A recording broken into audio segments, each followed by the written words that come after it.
So, Dr. Justin Davies, welcome. Thank you. I will introduce Dr. Justin Davies. He's the professor at Hammersmith Hospital in Imperial College, London. How would you see this data affecting, the status quo now? Like, would you expect people would start using more iFR versus FFR? Well, I think the key thing is here. So, DEFINE-FLAIR, 2,500 patients, was as big as all the physiology studies put together. But it's the first study which looks in a clinical population of which we're actually practicing using these tools. Now, in addition to DEFINE-FLAIR, there's another study which was reported at the same time, iFR Sweetheart, Right. Same study design, same endpoints, which showed identical results. Same results, right? Exactly, identical results. So I think there's huge power here to change guidelines. We've already seen the appropriate use criteria being updated now to include iFR. I would expect that there's probably evidence now to help both FFR and iFR get higher in the US guidelines, and I fully expect that the European and Japanese guidelines will change accordingly to include iFR with FFR on the 1A classifications, as you've seen the appropriate use criteria guidelines be modified accordingly.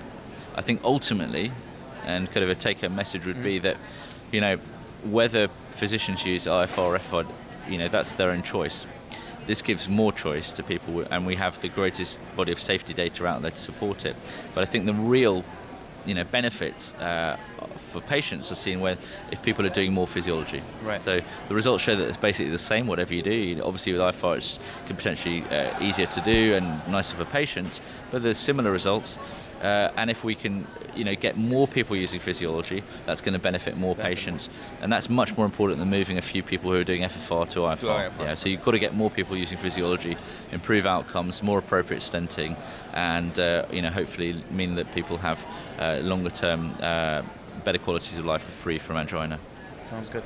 And since most of our audience would be fellows, what's your advice to the fellows in general? Like, how did you get to what you got, and what would you leave them, with like the last? I would say, don't be scared to pursue your dream, and I really mean that. The world's out there for you to take any opportunity which you see fit, and I really strongly would say that don't feel that you're ever limited in what you do, because there's opportunities everywhere, and those opportunities are what you make of them.